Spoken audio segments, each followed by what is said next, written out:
Hello there. My name is Jason Perkins. I'd like to welcome you to another episode of my Georgia Workers' Compensation video series.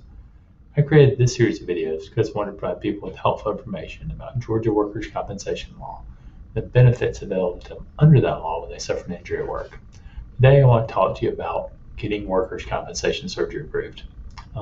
Normally in my videos it's just me, but I've got a helper here with me today. I want to introduce you to my dog Ozzy. He comes to work sometimes. And the reason I've got Ozzy here helping me in this video is because when Ozzy comes to work, he really doesn't do much work. And that's an issue that you may run into sometimes when you're dealing with trying to get your workers' compensation surgery approved. What you need to have happen in order for your surgery to be approved and take place once your doctor's recommended it is the doctor is going to want the insurance adjuster to contact their office or respond to communication from them and tell them that the surgery is approved or authorized. Now, the issue that you may run into is that the adjuster is just not doing the work on their end that they need to do. They're not communicating to the doctor that that surgery needs to be approved.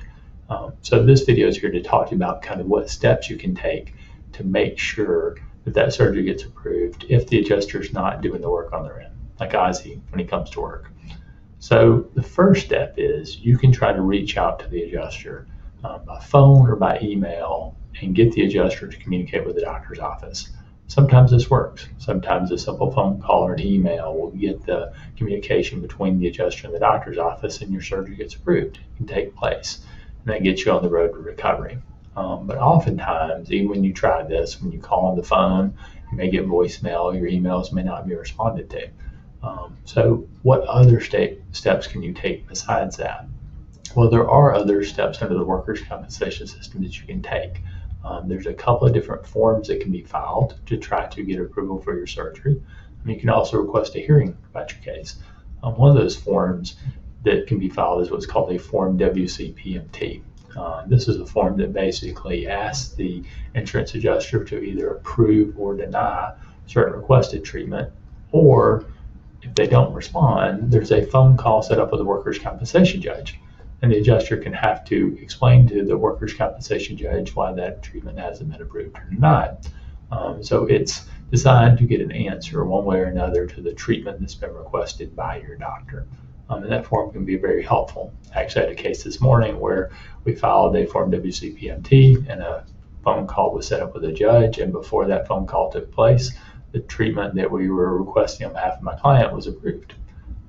Another form that can be used is what's called the Form WC-205, which is a form that your doctor can complete and send out that asks for the insurance adjuster to approve the treatment within a certain period of time or deny the treatment. And with the Form WC-205 process, if the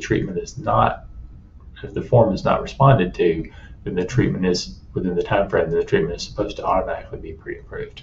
So this can be a helpful form to use as well if your doctor will complete and send the Form WC-205 form. The other option is to request a hearing or file a motion in front of a workers' compensation judge. And there are certain situations where you have to do this to get workers' compensation surgery approved. But some of the disadvantages of going this route are the time that it can take. Often the Form WC-PMT or Form WC-205 are much faster in getting a treatment approved. But there are some times where you have to file a motion or request a hearing. Now, if you're going to use any of these forms, I would definitely encourage you to talk to a workers' compensation attorney because there's certain ways that the forms have to be used and filed. If you don't do them correctly, then they're not going to be effective. Hope you found this information about getting workers' compensation surgery approved helpful.